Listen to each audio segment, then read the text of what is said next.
Hola, ¿cómo están? Muy buenos días y bienvenidos a esta primera edición de relanzamiento de Punto Rojo. Mi nombre es Ana Treyes y estaremos con ustedes todos los domingos a las 9 de la mañana, por supuesto, aquí en TV Perú. Punto Rojo es un programa que tratará sobre recursos naturales, medio ambiente, participación ciudadana, preste atención, y por supuesto desarrollo sostenible. Y para comenzar el programa habría que comentar en principio lo que ha sido la noticia de la semana. Por supuesto, las elecciones municipales y regionales, las mismas que nos han dejado un panorama político que de hecho va a requerir más que nunca de la concertación.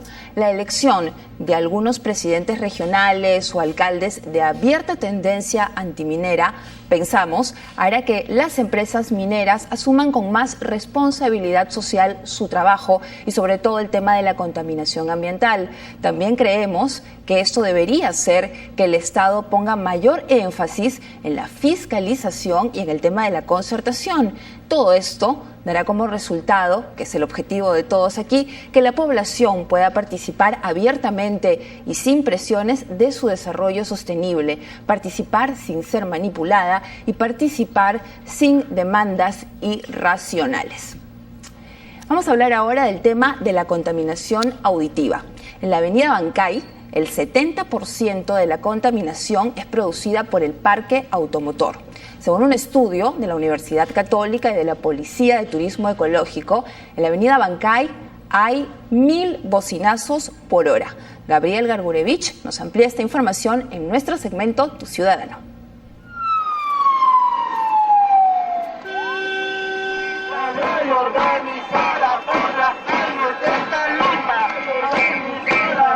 Buenas tardes, señorita policía, ¿cómo está? ¿Alguna vez ha puesto una multa por contaminación sonora o ambiental por carros contaminantes? No, todavía no. ¿Sabe cuánto cuesta esa multa? El costo no sé, señor.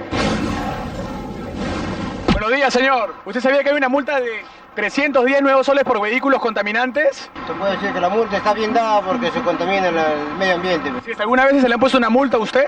No, por lo pronto todavía nada, ni uno. Pero podrían ponerle, porque vemos que su escape pero bota demasiado humo. Posteriormente quizás. Vale, aquí vale, no les doy seguro, dale, empleo. Eso, qué buena voz tenés, hermano, ¿ah? ¿Sabías que así se contribuye un poco y se caiga más ruido acá en la avenida Bancay? ¿Y tu jefe toca la bocina también o no? Ahí sí, pues. ¿La primera vez que toca la bocina? Ah, que se toca siempre y cuando, ¿no? Ya, pero tú sabías que contribuye a que haya más ruido que en la avenida. O sea, que los límites permitidos hay un tope. Ustedes han pasado es el tope de ese ruido ya, o sea, es un ruido pero infernal acá, como si pasara un avión más o menos. ¿Eso lo sabías? Claro, pero ¿quién respeta esa norma? Bien, ya salimos de la avenida Bancay. Realmente ha sido un trabajo bastante estresante para nosotros, los de Punto Rojo. Ahora estamos en las puertas del Consejo Nacional del Ambiente. Vamos a conversar con un especialista que nos va un poco a vislumbrar algunas soluciones con respecto al tema que hemos tratado. A nivel de las ciudades, sobre todo en el Perú y América Latina, los problemas de ruido básicamente tienen como fuente el parque automotor. Una de las cosas que es importante es la cantidad de vehículos que pasan por la avenida Bancay, la cantidad de comercios que se desarrollan en la avenida Bancay. Todos estos generan una determinada cantidad de ruido, lo cual, lo que tú me dices, miden más de 80 decibeles. Lo que está haciendo el CONAN al respecto es, en primer lugar, establecer una norma nacional de calidad ambiental, ¿no?, similar a la ordenanza municipal 015, en lo cual establece los niveles máximos de ruido para zonas residenciales, comerciales e industriales. Deben implementarse definitivamente las revisiones técnicas, porque en las revisiones técnicas vehiculares se establecen las máximas emisiones tanto a través del tubo de escape como a través del ruido del motor. Bien, estuvimos con el señor Juan Narciso Chávez, él es especialista en calidad ambiental del Consejo Nacional del Ambiente. Ahora vamos a los estudios con Ana Treyes. Adelante, Ana. Bien, muchísimas gracias a Gabriel. Vamos a hacer una primera pausa comercial, pero no se vaya, que tenemos mucho más aquí en Punto Rojo.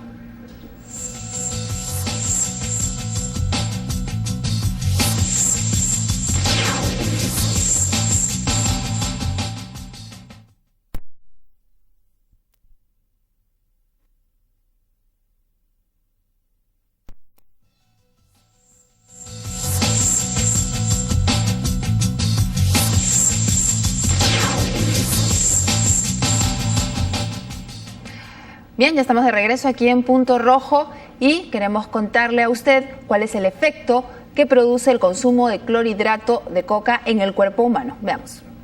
Hola amigos, hoy estamos en la calle para conocer qué es lo que la gente sabe sobre los efectos de la cocaína en el cuerpo. Acompáñenos. ¿Se sabe cuáles son los efectos de consumir cocaína? Te da cáncer de repente.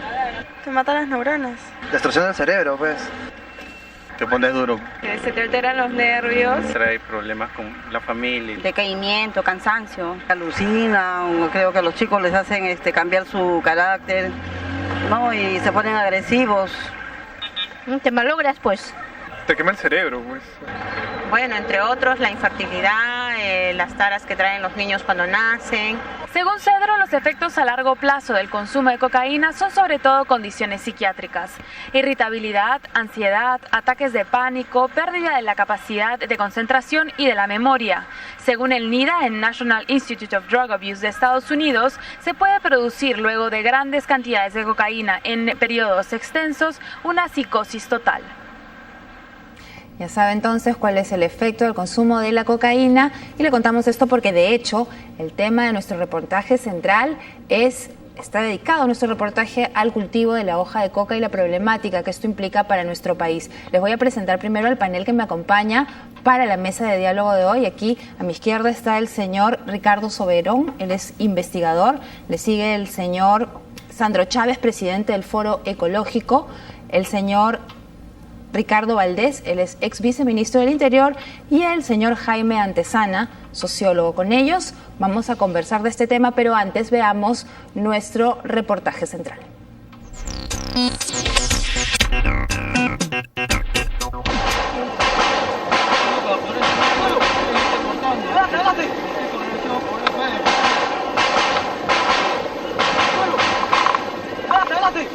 Este es el frente de batalla en donde cruzar la línea enemiga es solo cuestión de unos pasos.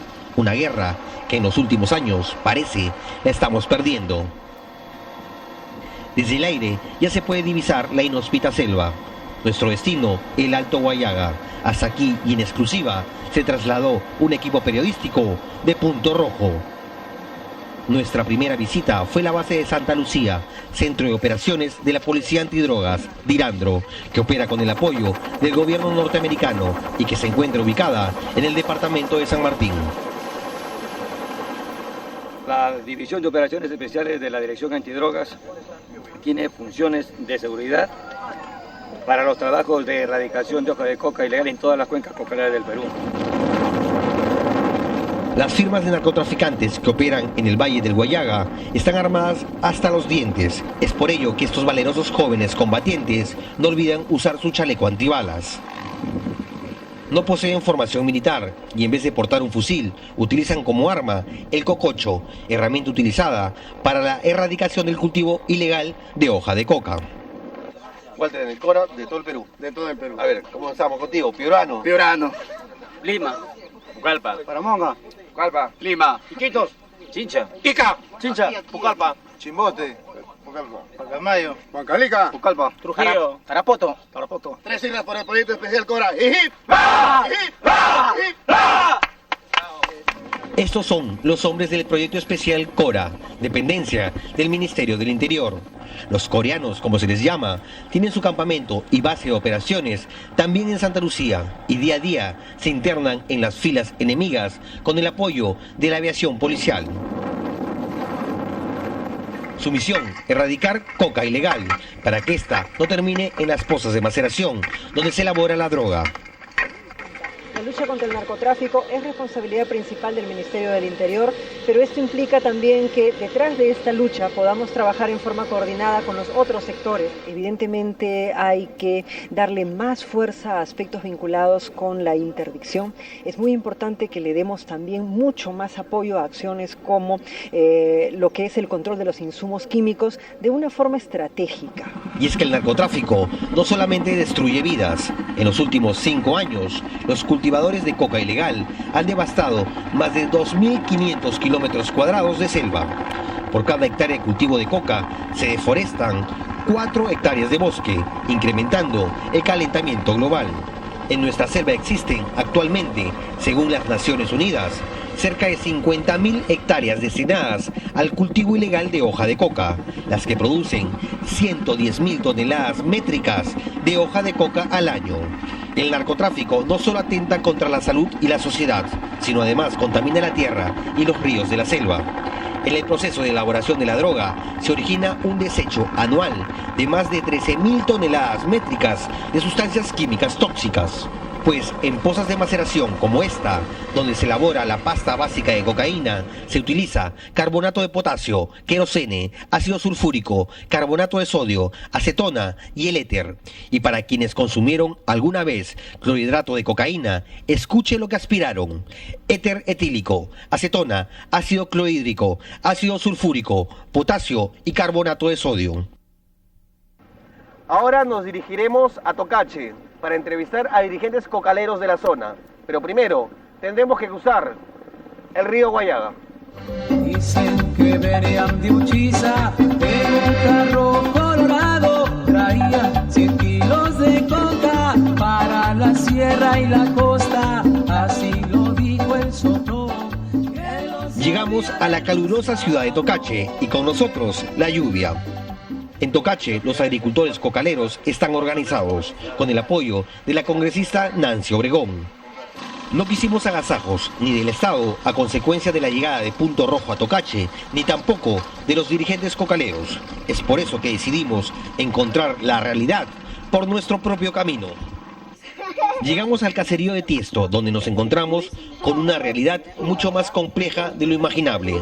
Errores que cargan la tinta y que pudieran evitarse. Un señor que pasa por ahí me dice, están viniendo a Tiesto en el Canal 7, ¿no? Sí. Ustedes son... Sí. Yo, señor, yo soy de Culebra, ¿no? Nosotros estamos viniendo ya tiempos estropeados del Cora. Ahorita toda nuestra coca nos han jalado, no se tiene de qué vivir, nosotros, señor, nada. Y ahora está viniendo la Chimones, el PDA, que dice, nosotros no queremos saber nada con el PDA. Viene, nos engaña, dice que nos va a dar cacao, palmera, pero es mentira, todo es un engaño para el campesino, señor. Pero dicen que esa coca va al narcotráfico y no a ENACO. Es mentira, señor. Nosotros somos organizados. Culebra está organizado, Tiesto está organizado. Ella es mentira que se va al narcotráfico. Si usted tiene 5 hijos, tiene que hacer educar a los 5 y criar, ¿sí o no? Claro. Es lógico. Entonces, pues, señor, acá no hay desarrollo, señor. Toda la plata se va a las autoridades más grandes y para el pobre, para el campesino no hay nada. Caballero, ¿cómo está? Gino Márquez. Otro es el caso de este humilde agricultor, abatido por la edad y confundido por nuestra llegada. Allá al frente estamos. ¿Y usted a quién le vende la coca? A ENACO le vendíamos. Yo tengo mis recibos. Ahí tengo mis recibos que estaba copiando de ENACO. ¿Y qué pasó? O sea que vinieron del Cora y nos erradicaron, pues. ¿Dónde vive usted, señor? Ahí está mi pandito. ¿Nos puede mostrar su casa? Claro, vamos, señor. Usted le vende a ENACO la hoja de coca de sus parcelas. De mi parcela, cada 3 meses. Este es ENACO, Sociedad Anónima, Empresa Nacional de la Coca.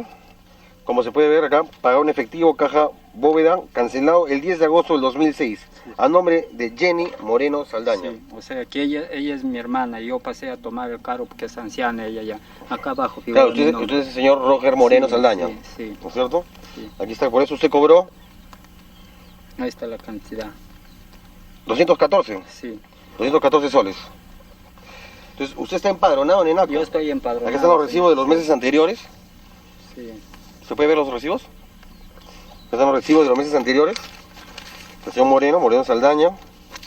Este es del 18 de agosto, del 9 de mayo.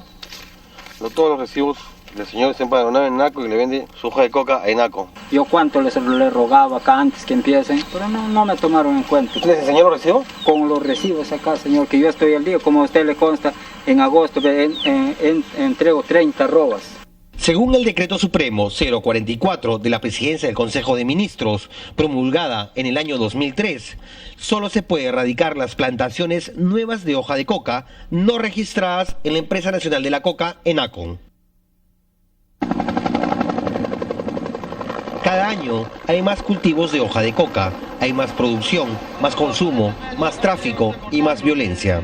Esto quiere decir que el problema del narcotráfico no solo se combate con interdicción, control de insumos, erradicación, sino además con brindarles a los agricultores cocaleros una alternativa que esté encaminada hacia la solución real del problema y la participación activa y coordinada de todos los actores para evitar que inconvenientes superables ocasionen el rechazo de la población, una población necesitada y carente de la presencia del Estado, el gobierno regional y local. Queda al gobierno brindar alternativas reales para evitar politizar la pobreza y convertir lo ilícito en causa justificable del descontento y evitar que este sirva como mecha detonante a un nuevo escenario ya conocido por todos, la subversión.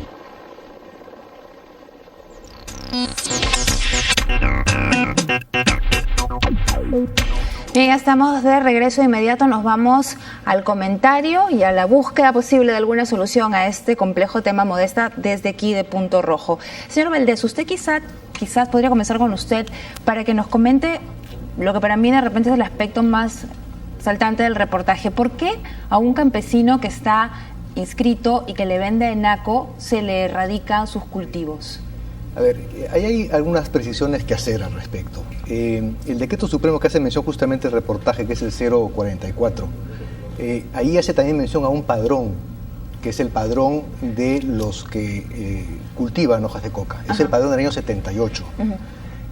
Estos campesinos que cultivan coca son quienes le pueden vender ENACO. Ahora, hay una práctica que se ha dado en donde ENACO eventualmente adquiere coca en diversas zonas. Entre esas zonas aparecen algunas compras que se han hecho en el Guayaga. Hay algunos, incluso acopiadores en el Guayaga que adquieren hojas de coca. Lo central es que ENACO, a lo largo de todo el año, no adquiere más allá de 4.000 toneladas de hojas de coca. Ese es el máximo que adquiere, de 3.000, 3.500, 4.000, 2.500, dependiendo de los años. En los últimos 5 años no ha adquirido más de 4.000 toneladas de hojas de coca. El reportaje es absolutamente claro. Ustedes mencionan la cifra de 110.000 toneladas. Así es. Entonces, lo que tenemos que ver es qué está ocurriendo con la diferencial de toneladas de hojas de coca. Entonces, ese es el problema que tenemos que ver hacia dónde va. Pero digamos, concretamente, no le entiendo exactamente. ¿Sí se le erradica al señor que tiene sus cultivos inscritos? Señor Sana. No, sí. Desde 1978 hasta 1999 en el Perú han habido 32.000 productores empadronados. Ya.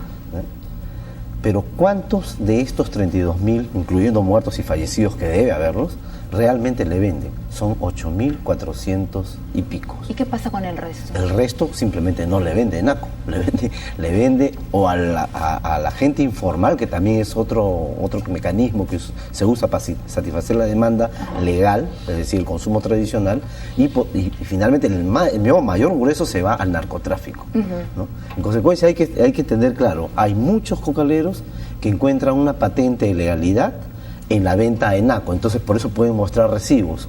Pero en realidad, por ejemplo, este productor que está en la zona de Culebra, que es una zona del eje de Tocachi-Uchiza, no es una zona donde ENACO compra la hoja de coca. Entonces, ¿qué es lo que nos muestran? No, lo que pasa es que él se acerca a los depósitos de ENACO y por lo tanto obtiene estos recibos, ¿no? Y muchos lo hacen eso, es una estrategia, digamos, para poder darles una apariencia de juridicidad, ¿no? de su producción. Pero es una estrategia que muchos lo usan. Yo creo que ahora estamos llegando ya a un proceso en el que dentro del revoltijo que ha caracterizado la producción de coca en el Perú hay mucho más orden. Por lo menos ya sabemos, según los estudios que ENACO y FONAFE han realizado, que son 8.500 nada más los que son productores activos. Es decir, que le han vendido entre el 2001 hasta el 2004 a ENACO. El resto se lo vende mayoritariamente al narcotráfico. Si me permite, Sana, yo creo que la validez del reporte es que muestra los dos extremos de un ciclo pernicioso que es el de la economía ilegal del narcotráfico. Por un lado, la gente que menciona sobre los efectos de la cocaína y desconoce, por ejemplo, que los muertos por consumo de alcohol y tabaco en el Perú son mucho mayores a los de cualquier droga ilícita en este país. Pero eso es una justificación. No lo menciono, sino como objetivo, información. Pero vamos al otro extremo, el de los productores, y efectivamente, digamos, lo que Jaime plantea como una estrategia para poder tener un marco de juridicidad, recordemos que la existencia de ENACO es una existencia que proviene del Estado, no proviene de los productores cocaleros, campesinos de Selva Alta. Es decir, ha sido una decisión del Estado en el año 78 que unilateralmente decide, en cumplimiento de obligaciones internacionales, generar este monopolio que pretende abarcar a todos los productores de Selva Alta y no lo ha hecho. Pero la realidad es que la producción sobrepasa la capacidad, ¿no? Sin duda, pero entonces el problema está en determinar si las políticas que se han aplicado hasta la fecha han servido para disminuir ese diferencial.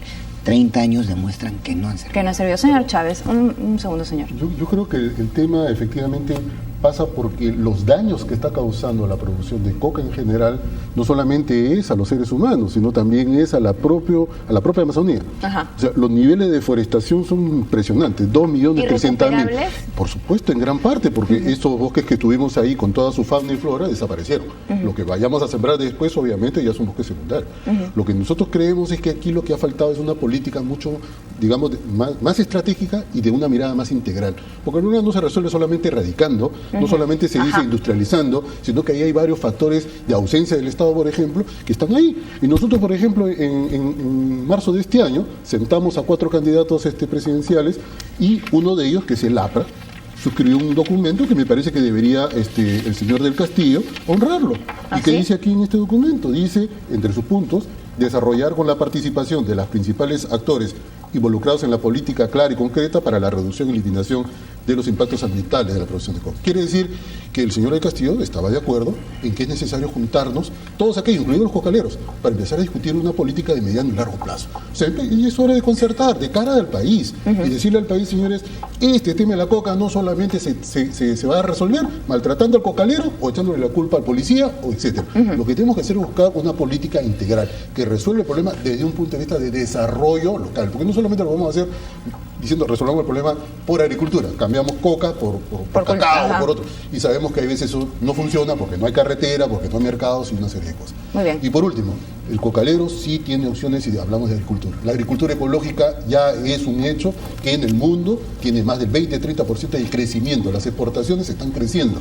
Yo creo que es un nicho en el cual podríamos ofrecerle a los productores para que ingresen en este tipo de situaciones, pero para eso tiene que haber una política de Estado. Muy bien. El gobierno no la tiene. Muy bien, a ver, este punto rojo está realmente candente, vamos a hacer una pausa y regresamos con el debate.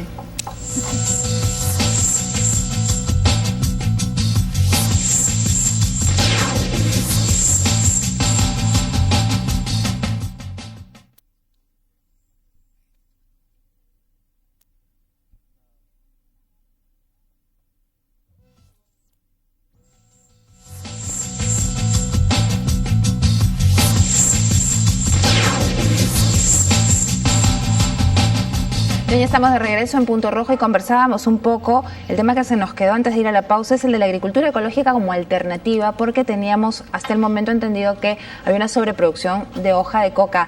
Señor Valdés. Las políticas están, tanto Ricardo como Sandra han hablado del tema de las políticas. Yo creo que sí hay políticas, existen políticas que están ya escritas, descritas desde hace bastante tiempo. Se habla dentro de las políticas de lo que es interdicción, de lo que es erradicación, de lo que es desarrollo sostenible, de lo que es prevención, que tiene que ver con el consumo de cocaína, etcétera. Están las políticas. Entonces, en realidad lo que falta en todo caso es la voluntad política de poner en práctica esas políticas. ¿No? Ese es el tema central. Ahora, a mí me preocupa algo. Me preocupa un poco el enfoque a veces que suele el ser humano caer en el pobre, esta persona pobre, determinada sector de la población. ¿A qué se refiere? ¿A qué pobrecitos quiénes concretamente? Pobrecitos, por ejemplo, el campesinado cocalero. El cocalero, ya. ¿No? Pobrecito aquel que le vende toda su producción al narcotráfico. Usted dice pobrecito porque no tiene plata para comer, entonces pobre, tiene pretexto para... Es el esquema que se suele vender a veces de una medida. No quiero hacer de aquí un poco el cabeza caliente. No, pero conversemos, que de eso se trata. Sí. El tema del narcotráfico, con ese enfoque. También con el mismo esquema podríamos justificar el contrabando. Porque sin lugar a dudas la pobreza también uno se pasea por las calles de Puno y el contrabando es algo que está por todas partes. Entonces, bueno, también pobrecito el campesino o el ciudadano de Puno que tiene que recurrir al contrabando. O con la piratería.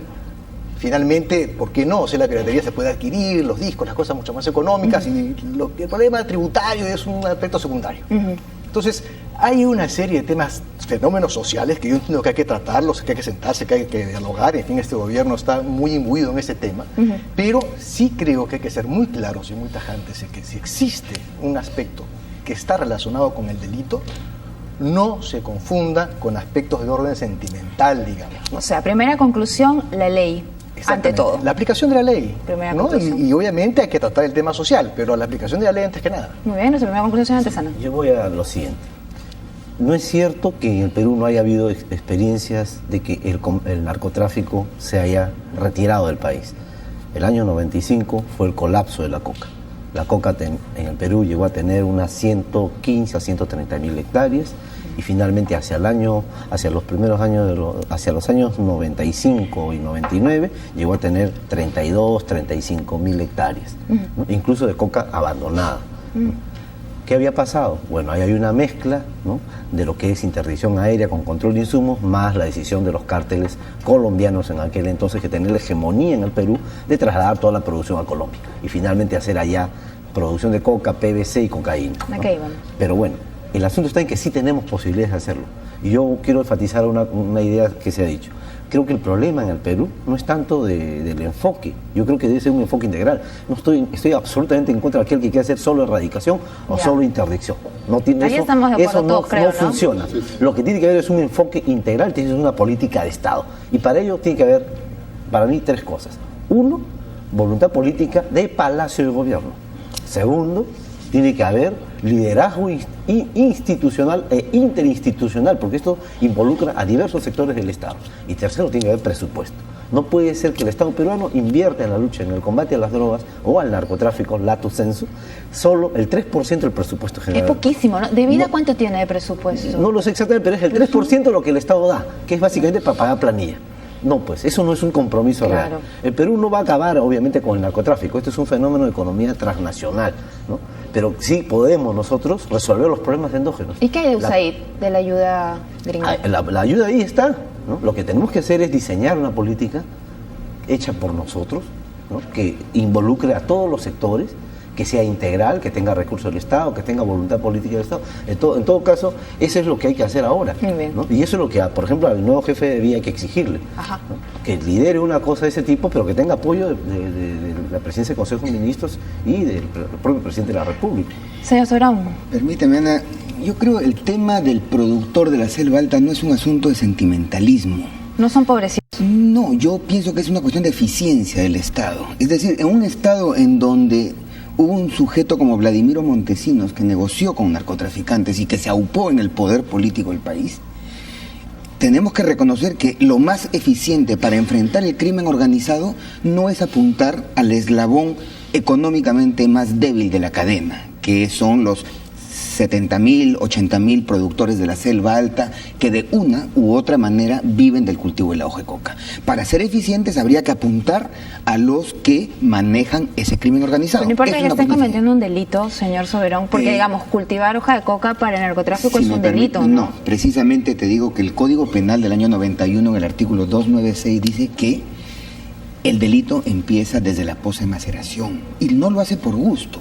Lo hace precisamente porque se considera que la parte de la transformación, en la que sin duda hay muchos productores comprometidos, sí, pero hay que ver hacia dónde se destinan los pocos recursos que tenemos. Y precisamente la próxima semana, entiendo yo, que este gobierno está presentando su estrategia nacional. Efectivamente, concuerdo en el tema de voluntad política. Concuerdo en el tema de voluntad. No es tan cierto. No es ilegal producir coca. Lo que es ilegal es venderle al narcotráfico. Y si sabemos cuántos le venden al narco, ¿no?, y cuánto necesita la demanda legal para el consumo tradicional, los usos industriales que el Perú hoy necesita, entonces tenemos que diferenciar. No podemos decir que estos no son ilegales, son. Otra cosa es decir que hay que condenarlos, que hay que atacarlos. Yo no estoy en contra. Pero esto no, sí, por supuesto, esto no quitaría, digamos, a tener una política integral, ¿no? A ver. Se trata, como le decía yo, un asunto de eficiencia, de ver cómo uno le hace daño al crimen organizado. Y sin duda, con un sistema penitenciario como el que tiene el país, absolutamente saturado por gente que está presa sin condena, seguir insistiendo en meter a la cárcel para prevenir la continuidad de ese delito no va a funcionar. Y sin duda te digo, Jaime, que el artículo 296 señala claramente que el delito de narcotráfico empieza desde la pose maceración, y así debe ser. Obviamente, lo que yo trato de plantear es que cómo hacemos que con voluntad política la nueva estrategia funcione y disminuya el precio de la cocaína, disminuya la calidad de la cocaína, disminuya la disponibilidad de la cocaína, cosa que no se ha hecho en estos 20 Pero no se puede solamente atacar, o sea, no se puede solamente atacando a los cárteles porque van a seguir produciendo. No, ahí es donde haces más daño. Dos, ¿no? Ahí es donde haces más daño, evitar que la cocaína salga por los puertos peruanos. Allí va a ser. Bueno, el tratamiento integral, pero también hay que integralmente hay que ver a todos los eslabones de la cadena. Claro, ¿no? A ver. A mí me parece que efectivamente el tema pasa, de hecho, por no dramatizar al cocalero. Yo creo que el cocalero tiene su dignidad. Y es un agricultor que tiene sus dos manos y puede hacer muchas cosas. Y podemos dar ejemplos de productores que no han tenido ningún tipo de apoyo del Estado y que hoy son productores ecológicos y que son exitosos. ¿De acuerdo? Entonces, de que no hay alternativa para ellos, sí las hay. Lo que sí creo efectivamente es que si se pretende solamente decir, no, solamente hay que industrializar, solamente hay que erradicar, solamente, o sea, si solamente hacer una sola cosa, eso no funciona. Pero el señor dice que solamente hay que atacar a los cárteles. Yo entiendo que Ricardo lo plantea como una parte de toda una estrategia. Es todo, lo que a mí me parece es que debería haber ya convocado a la mayor parte de la gente que está trabajando en el tema, ¿no? Incluido cocaleros y demás, gobiernos regionales que tienen mucho que ver con esto, y discutir conjuntamente una política de Estado para el mediano plazo. Yo creo que lo mejor que podría hacer este gobierno es convocar y de cara al país discutirlo. Yo creo que eso sería lo primero que debe hacer. Y segundo, miren, nosotros hicimos 2 foros regionales. ¿Y qué dijeron los candidatos regionales? Que también están en disposición de entrar en este proceso. Y 2 de esos candidatos regionales han ganado. Uno es el César Villanueva en San Martín y el otro señor, no recuerdo el nombre, de Ucayali, ¿no? Que también... No, efectivamente también estuvo en la reunión y tenían voluntad política para... ¿Cuál era la crítica que decían ellos? Que veían que el gobierno central no los convocaba, no los hacía partícipe de la discusión de estas nuevas estrategias. Entonces, seguramente el señor Pizarro nos traerá una excelente estrategia, pero si no han participado los gobiernos regionales, si no han participado otros actores, seguramente no se van a sentir identificados y lo probable es que esto fracase nuevamente. Muy bien, a esta hora... Por ver qué ocurre con los alcaldes, los nuevos alcaldes cocaleros. De eso vamos a hablar al regreso. Vamos a hablar de los alcaldes cocaleros y de la voluntad política que todos han mencionado en esta mesa. Ya regresamos en Punto Rojo.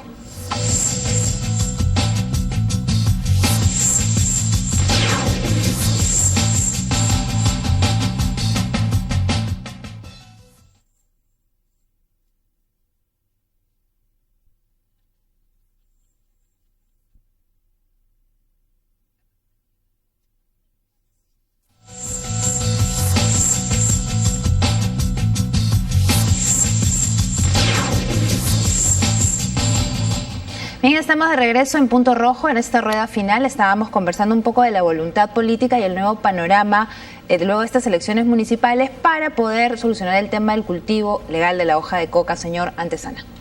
Sí, bueno, estas elecciones nos han permitido observar con absoluta claridad la irrupción, ¿no?, de cocaleros buscando representación política dentro de los poderes políticos locales, los municipios y también los poderes regionales como parte del nuevo proceso descentralizador que está viviendo el país. ¿Cuáles han sido los resultados? Los resultados han sido de que, por lo menos en el caso del Valle Río Purímac, han obtenido la mayoría de los municipios. Han ganado. Han arrasado, ¿no? Y también tienen casi todas las municipalidades del entorno y en general la mayor parte de ellos comparte este discurso cocalero que, desde mi punto de vista, se resume en 0 erradicación, o sea, nada de erradicación. 2, la coca como patrimonio cultural, ¿no?, y natural de la nación. 3, despenalización de la hoja de coca. 4, industrialización generalizada como posibilidad de alternativa para absorber el excedente de 101.000 toneladas métricas de hoja de coca. En suma, estamos entonces ante la configuración de un escenario distinto. Esto no se ha dado de la misma manera en Huánuco, donde Iburcio Morales, uno de los dirigentes más importantes de un sector de los cocaleros, distinto y distante del de Nelson Palomino, también ha logrado ganar. Pero en esta zona, si bien no ha ganado los dirigentes cocaleros, se han ganado varios dirigentes pro coca, ¿no?, que están básicamente en la zona de Aucayaco y Las Palmas, es un distrito llamado Dama-Soberaú, ¿no? Entonces tenemos un escenario ahí en el que además dentro del gobierno regional, desde mi punto de vista, hay también presencia que no podemos dejar de reconocer, que comparten el discurso actual de los cocaleros, y que finalmente han tenido una alianza ahí. Claro, pero ¿cómo vamos a hacer con eso? ¿Cuál es el escenario que se abre? Bueno, no dejo el asunto de San Martín y Tocache también es muy importante. Hay también un alcalde que ha tenido viejos vínculos. Pero ya aparecieron, pues entonces, los líderes cocaleros en la política y con capacidad de mando, de decisión. ¿Cómo los vamos a incluir? ¿Qué es lo que se dibuja hacia adelante? Rápidamente, creo que es que de alguna manera los cocaleros van a tratar de instrumentalizar, ¿no?, los municipios y los recursos de los municipios para la defensa de la hoja de coca. El caso más extremo y por el cual yo creo que van a transitar la mayor parte de ellos es lo que fue la propuesta del alcalde de Yochegua: poner los recursos del Fondo Común para la defensa de la hoja sagrada. Y para ellos sagrado es todo. Claro. No hay diferencia alguna. Pero digamos, estamos hablando de que la propia autoridad quiera legalizar algo ilegal. No necesariamente legalizar, porque no lo va a poder, de acuerdo ya al Tribunal Constitucional que desestimó las ordenanzas regionales de Cusco y Huánuco, no. Pero lo que yo creo es que sí van a poner a los municipios al servicio de la defensa de la hoja de coca. Y por lo tanto va a haber mucho más poder del que han tenido hasta ahora. Señor Valdés. Bueno, ¿usted de acuerdo? No, sí, sin lugar a dudas. Además, no solamente estamos con este tema de lo que son dirigentes cocaleros a nivel de los gobiernos locales, ¿no? O sea, sin lugar a dudas, bueno, en el Congreso de la República también hay dirigentes cocaleros que... Bancada, ¿no? ¿No es cierto? Y que están ahí. Eso me lleva un poco a pensar que hay que tener, digamos, bastante atención con los proyectos de ley que se están viendo en el Congreso, que se quieren ver en el Congreso con respecto a estos temas. Y ahí se va también a poder observar la voluntad política, topando un poco el tema de la voluntad política, claro, en lo que se refiere a cuál va a ser la actitud del gobierno, ¿no?, y cuál va a ser la actitud de su poder ejecutivo y cuál va a ser la del poder legislativo del Congreso de la República con respecto a las políticas que, como dije en un principio, ya existen, y para poder ponerlas en prácticas de manera integral. ¿Pero cuál debería ser esta actitud, ¿no?, así concretamente? Le voy a poner concretamente un solo ejemplo, ¿no? Gestión. La gestión pública implica un elemento central para que esta se pueda llevar a cabo: presupuesto, por ejemplo. ¿No? Es decir, imagínense cómo la unidad de inteligencia financiera, que es la que tiene, voy a poner un ejemplo muy claro también, que tiene que trabajar con lo que es lavado de activos, ¿ya?, en términos generales. ¿Cuál es el presupuesto que tiene la UIF a nivel nacional para un año? 4,5 millones de soles. Con eso es imposible poder desarticular algún tipo, digamos, de relación a nivel de lo que puede ser el mundo del crimen organizado. Es prácticamente imposible. Con ese dinero no se hacen las cosas. Todo se va a gasto común, gasto corriente. Y eso ocurre en todos los niveles. Muy bien. Hay que ver cómo se expresa, ¿no? Bueno, yo creo que ahí hay un tema que tenemos que verlo sobre el asunto de la voluntad política.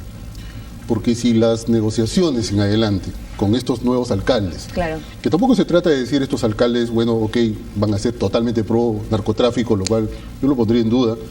¿Usted no cree que sean pro narcotráfico? Yo lo que creo es que si no se atiende el tema de la producción de coca de manera transparente ante el país, cualquier cosa puede ser. ¿Qué es transparente? Significa que si el gobierno se reúne con los cocaleros a puerta cerrada y no sabemos qué negociación hay ahí, todo puede suceder. Okay. Si el gobierno se reúne solamente con otros actores a puerta cerrada, eso no funciona. Desde mi punto de vista, lo primero que debería hacer el gobierno para mostrar su voluntad política es convocar a una mesa nacional. Nosotros lo hicimos en el caso forestal. Hay una mesa nacional forestal, hizo una estrategia nacional forestal y esta está en implementación, que fue boicoteada por el señor Toledo y su gobierno, eso es cierto. Pero ahí están ahora los buenos resultados que se dieron. Yo creo que necesitamos un espacio de ese tipo donde estén representados todos los actores, incluidos los cocaleros y aquellos que fueron también cocaleros, porque hay unos que ya se reconvirtieron, que ya están haciendo otro tipo de agricultura. O sea, sentar a las autoridades cocaleras, a los propios cocaleros, a puerta abierta. A las autoridades regionales y discutir ahí una estrategia que convoque a todos. Yo creo que de cara al país vamos a evitar justamente que muchos de estos discursos en el cual yo soy un alcalde cocalero y defiendo la hoja de coca, por Dios santo, la hoja de coca no está en cuestión. Lo que está en cuestión es a dónde va la hoja de coca. Claro. Eso es lo que está en cuestión. Y lo que tenemos que hacer es que esta gente que le vende al narcotráfico cambie esa producción por otra. Pero para eso necesita salud, educación, transporte, o sea, necesita desarrollo. Yo creo que es más por ahí. Hay un matiz ahí que con la coca ilegal. Por supuesto, y por lo tanto se convierte en la gran mayoría, ¿no? Que es claro, abrumadoramente la gran mayoría. Para terminar. En otro momento creo que tocaremos el tema de la ilegalidad, pero un comentario respecto a esto, patrimonio natural de la hoja que constituiría la hoja de coca. Los primeros en plantearlo ha sido el Tribunal Constitucional de la República, en una sentencia del Tribunal Constitucional. Los segundos ha sido la bancada aprista en la gestión anterior.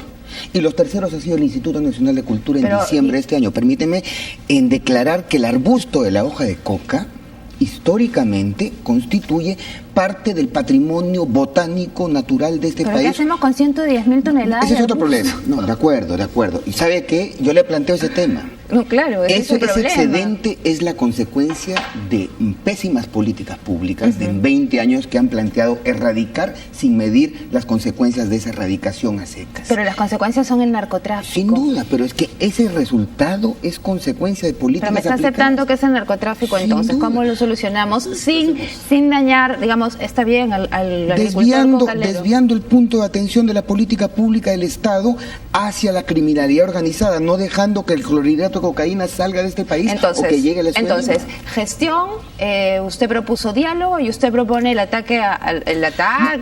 lucha contra los carteles de narcotráfico. Un tema que no se ha planteado aquí es recuperar la autonomía y la soberanía en la definición de políticas públicas, cosa que no podemos porque la Embajada de los Estados Unidos nos dicta la letra en leyes, en políticas, en presupuestos, en personal, en los 4 helicópteros que nos acaban de dar. Es decir, nos pone la letra.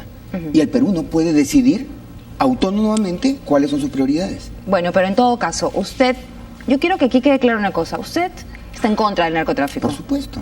Por supuesto. Y es por eso que hay que buscar las maneras eficientes de reducir el consumo, el abuso, los efectos de la contaminación, los efectos de malas políticas públicas, la corrupción. Muy bien, señores. Quiero precisar que el principal insumo para la cocaína, el principal insumo no es químico, es natural y es la hoja de coca. Muy bien. Señores, muchísimas gracias por su presencia. Aquí tenemos algunas conclusiones. De hecho, vamos a tener un segundo programa, lo prometemos.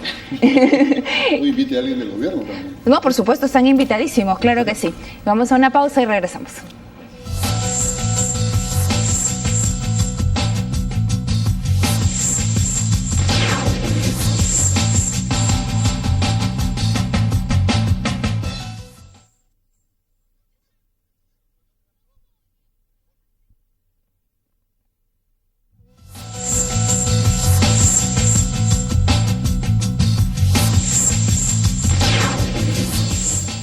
Bien, ya estamos de regreso aquí en Punto Rojo y les voy a presentar un segmento que se llama Materia Pendiente, que va a tratar siempre precisamente de eso, de algo que tenemos pendiente, de algo que tenemos que reforzar.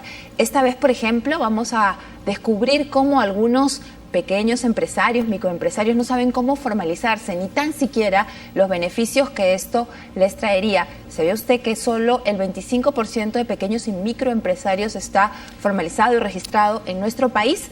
Andrea Betoqui se dio un paseo por la ciudad y esto es lo que descubrió. Amigos, nos encontramos hoy día en el Mercado Indio, en la avenida Petit Wars. Esto es básicamente para conocer qué es lo que sabe el pequeño comerciante sobre la empresa. Vamos a ver cómo nos responden nuestras amigas vendedoras y empresarias y microempresarias. ¿Tú sabes si es que esta empresa está registrada, si es que tiene sus papeles? ¿Tiene sus papeles? Sí, debe tener, me imagino que debe tener sus papeles. ¿Y tú sabes cuál es el procedimiento para conformar una empresa? No tengo idea todavía. ¿Hay mucho movimiento de mercancía o no? Ahora se exporta, pero muy poco, no es como antes. ¿Y a qué países básicamente se exporta? Estados Unidos, Canadá, mayormente Estados Unidos. ¿Ustedes saben cómo se conforma una empresa? ¿Tú sabes, por ejemplo, si la dueña del local exporta a otros países? No exporta. ¿Y por qué crees que no exporta? ¿Porque no sabe cómo hacerlo o porque no hay suficiente información? No hay suficiente información, creo yo. ¿Usted exporta su material? No, acá no me ven, no sé. ¿Usted tiene información de cómo o qué hace falta para que pueda exportar? No. ¿Tiene alguna idea de cómo hacer que su empresa crezca? No. ¿Usted exporta su material? Claro que sí. ¿Y sabe exactamente cuál es el procedimiento para exportar? ¿De dónde recibió la información? Mira, a mí se me abrieron las puertas de la exportación en el año 98 con un cliente y él me enseñó desde saber lo que es cortar una guía, desde separar una aerolínea. ¿Qué cree usted que debe hacer el gobierno para facilitar que el pequeño empresario exporte? Informar en base a afiches, creo yo, a la mayoría de gente. Bien, amigos, a través de esta pequeña encuesta hemos descubierto qué es lo que el microempresario sabe y no sabe sobre cómo hacer crecer su empresa. empresa. Recordemos que la clave del éxito para que el país salga adelante es que este pequeño y microempresario estén cada día más informados y con mayor capacidad de hacer crecer su capital.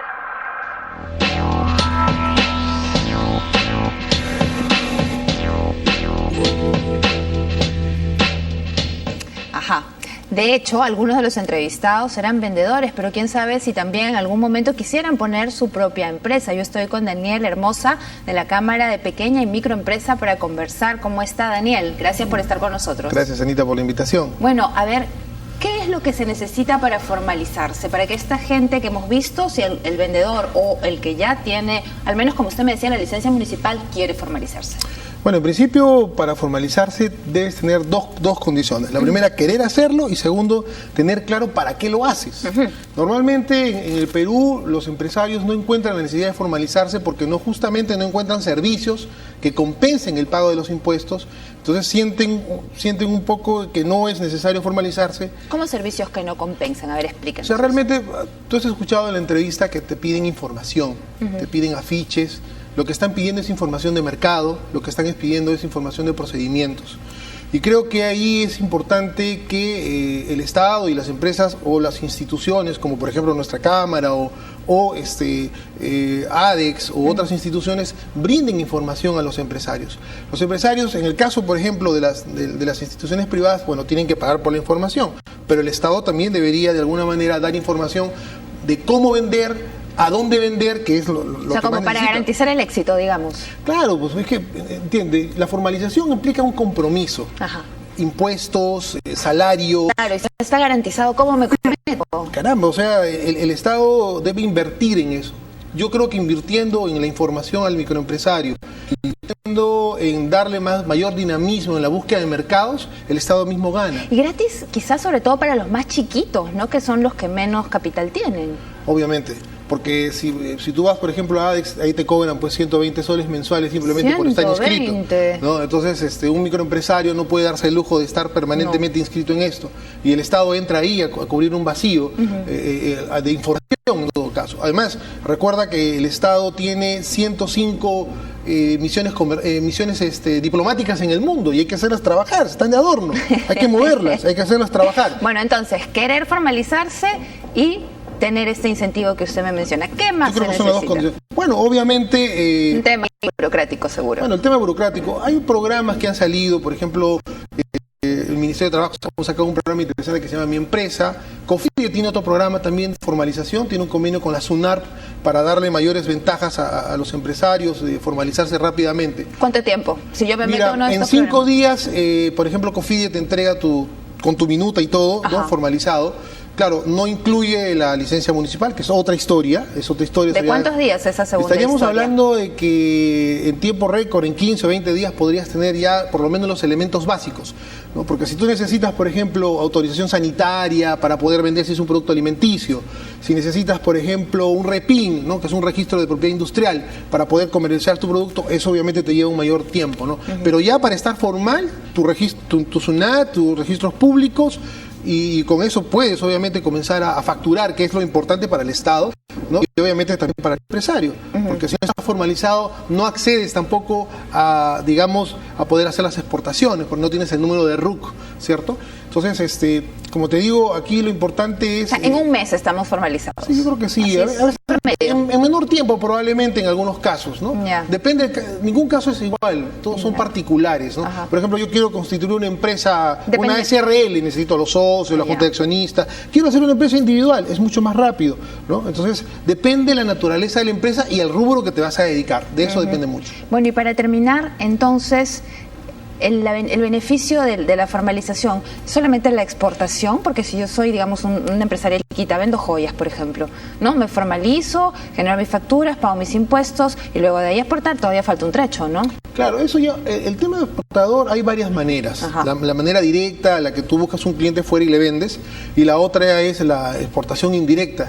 Nosotros hicimos hace años un estudio en Gamarra sobre este tema de la exportación indirecta, y yo digo así con certeza, el 20% de la mercadería que sale de Gamarra sale por exportación indirecta. Vale decir que son personas que compran y se lo llevan. Entonces ellos nunca han exportado, pero su producto está fuera del país. Está en Ecuador, en Venezuela, en los Estados Unidos. Es que Viene la persona, por ejemplo, de Estados Unidos. Llega a Lima, visita a sus familiares, va a Gamarra, compra mercadería y se la lleva. Esa es exportación indirecta. Se la lleva a los Estados Unidos. Afuera le hace la propaganda. Pero si tú le preguntas al empresario de Gamarra si es exportado, te va a decir que no. Claro, pues ahí está. Lo vamos a volver a invitar, para que nos siga dando unos tips ahí sobre estos temas interesantes. Encantado, Nicolás. Muchísimas gracias y hasta aquí llegamos en esta primera edición de Punto Rojo. Si nos quiere escribir, hágalo, programa puntorrojo@yahoo.com. Hasta el próximo domingo.